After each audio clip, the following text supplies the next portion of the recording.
hear from Simone. I guess got some stuff with the MLK to discuss. Okay, good evening.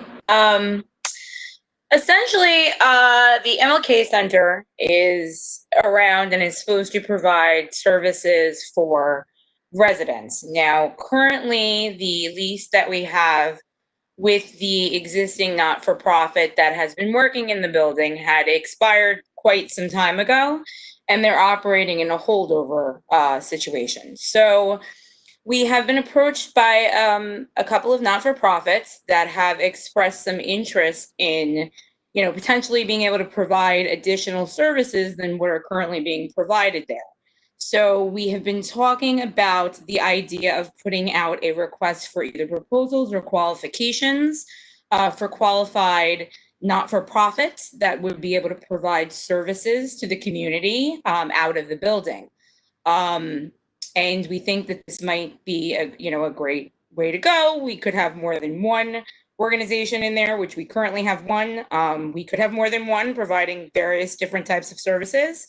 And this is pretty much something for discussion, I guess, with the council as to what direction you'd like to go in with respect to, the current handling of the MLK building and just the services to the community.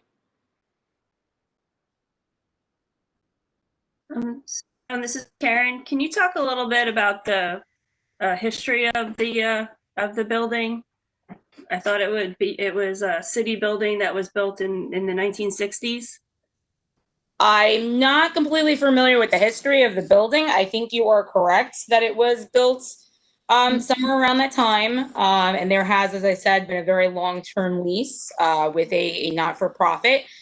As part of that lease, that lease expired, but as part of that, certain conditions did require building maintenance and upkeep and repairs to be done by the not-for-profit that was occupying the building.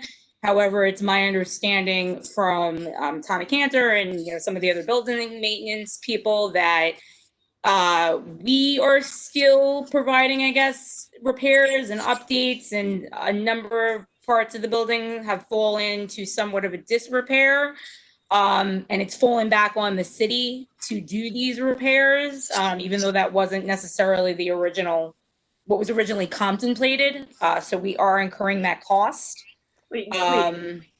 Simone, can you clarify that we're actually doing repairs that were actually designated by the lessee should have taken care of? Is that what you're saying? Yes, because yes, we are, and the lease has expired, as I said. So now we're in a holdover situation, which is a slightly different legal relationship. But we have been taking on the responsibility because it still is our building, and we're leasing it out, but we are still responsible. So go ahead. By responsible, are you saying that we are taking on the financial obligations to maintain the facility, even though the lessee is required to? Yes, because of our insurance and liability obligations. If the work is not being done, it's still our property, so we're still liable in the event that something happens. So it's my understanding that we've been doing it in order to maintain compliance because certain things haven't been done. And as far as my current understanding, there's some capital improvements that are required for the building. Is that correct? I believe so, but I mean, DPW could speak better to that than I can. Okay, and have we had a recent appraisal on the building? I don't believe we've had a recent appraisal. As far as I know, we have not. We probably could do that through our tax assessor's office. So we use companies to do appraisals, and no, we have not, Karen, had an appraisal, or at least I haven't seen one or heard of one on that particular building. So it sounds like this is a really good opportunity to make sure that we understand the values of all of our buildings across the city and make sure that our appraisals are current, regardless, again, for all of our buildings. And then maybe see what the capital requirements are from the MLK Center, because I thought there were some issues. And so There are some. If I remember, I think there's something with the roof. yeah, Yes, there are some issues with the building. We will talk to Tommy Canner and see if we can get an appraisal, and that's a very good idea to get get all of our buildings appraised as we can, so we know what the values are. But the reason Simone is bringing up MLK is because MLK, the building itself from the city has a commitment to the community there to bring in services. And so we've had other nonprofits come in and say, we can offer services to that community, several different types of services. We do have a lease. And so one of Simone's tasks was to look at the lease, to find out we're in compliance where we are, and find out what the board's pleasure is with the building. Do you want to go out for an RFP to see who else can bring in services? It's not to say that the agency is there now they would have their chance as well to bid or send in something for the RFP. It also means that there might be more than one agency in. We have to take that community, that section of the community, and see what services they need to make sure that if the city is saying that the MLK building is a building that will provide services to that community, that we're hearing the residents, and that we're also in compliance, because as you well know, that we have RFPs out for the Magnolia Center and for the ice arena. Okay. We're bringing in additional people. I wasn't aware of that. So it sounds like that we're going across the board. We're doing RFPs for all of our facilities, all of our services, to make sure that we serve the residents as best as we can. So it sounds like this is the right thing to do. It's a due diligence process, and I'm glad you're bringing it up. So thank you. I'm sorry to interrupt. Can we look at having, if we have other buildings, I don't know if we own, when I say we, I mean the city, has stake in the West End. I know it's the West End Community Center. Do we rent that from the school? Is that part of our building? As well as Karen said, the other buildings around the town, how can we best find out what each neighborhood wants? Do we go to the civics? Do we go to Concerned Citizens of North Park? Do we go to WENCA and ask for a survey? Do we get a committee together? Just, there are vocal voices in every part of the city. I'd like to hear from the people that don't talk so much and see what they want. What are their needs? We could try to come up with something. We let myself and the team work together on where we have buildings that can service the community, figure out what's the best way during this era, this pandemic era, to get the information we need. Thank you. I appreciate that. Just a couple of questions, Simone.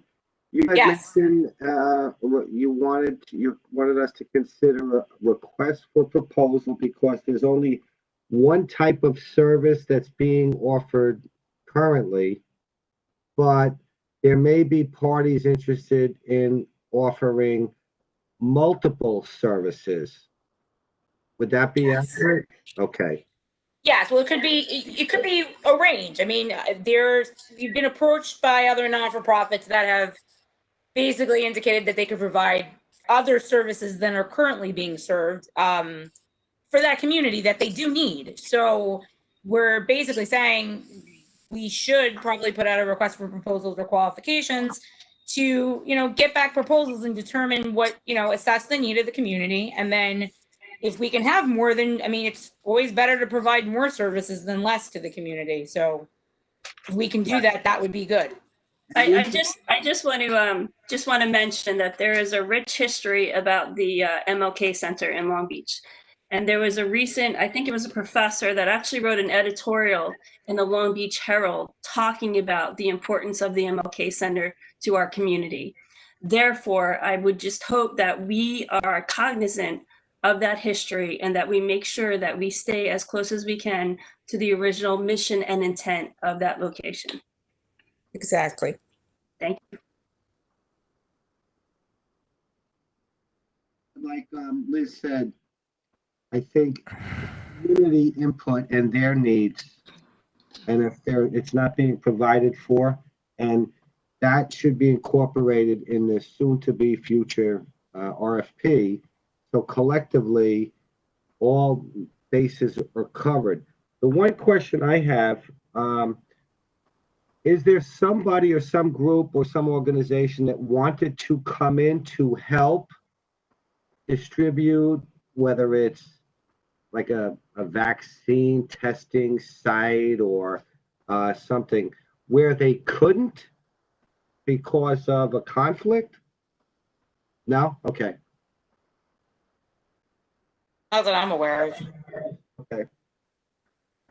All right, so it sounds like this is basically an issue of potentially looking or finding out if there are complementary services in addition to what's already being provided to the community to give the community even more services that perhaps other organizations might be able to bring in. So it sounds like it might be a case where, I guess this is, I call it, it sounds like we're in an information gathering phase right now. So this is more finding out what other services might be available, who might be able to provide them.